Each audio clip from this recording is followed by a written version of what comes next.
خود نبی صلی اللہ علیہ وسلم کی کیفیت کیا ہو جاتی تھی جب وہ کسی سے قرآن سنتے تھے؟ اس بارے میں عبداللہ بن مسعود کہتے ہیں کہ رسول اللہ صلی اللہ علیہ وسلم نے فرمایا مجھے قرآن پڑھ کر سناؤ. میں نے کہا میں آپ کو پڑھ کر سناؤں جبکہ وہ آپ ہی پر نازل ہوا ہے. آپ نے فرمایا میں اپنے علاوہ دوسرے سے سننے کا شوق رکھتا ہوں.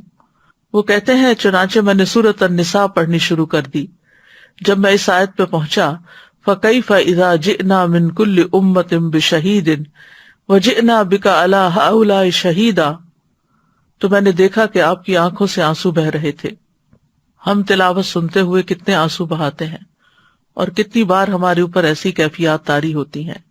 اللہ کا ذکر سن کر تو مسجد نبوی میں کھجور کے درخت کا وہ تنا جو آپ کا ممبر تھا وہ کس قدر خوش ہوتا، اور جب آپ کے لیے نیا ممبر بنا دیا گیا اور آپ صلی اللہ علیہ وسلم نے اس پر خطبہ دینا چھوڑ دیا تو اس کھجور کے تنے سے بچے کے رونے کی طرح آواز آنے لگی جب آپ صلی اللہ علیہ وسلم نے جمعے کے دن دوسرے ممبر کو استعمال کیا. تو نبی صلی اللہ علیہ وسلم ممبر سے اترے اور اسے اپنے گلے سے لگا لیا اور وہ اس بچے کی طرح ہچکیاں بھرنے لگا جسے چپ کرایا جاتا ہے. آپ نے فرمایا کہ یہ تنا اس لیے رو رہا تھا کہ وہ اللہ کے اس ذکر کو سنا کرتا تھا جو اس کے قریب ہوتا تھا. اگر ایک تنے کی حالت یہ ہوتی ہے تو ہماری حالت پھر کیا ہے؟ وہ بہتر ہے یا ہم بہتر ہے؟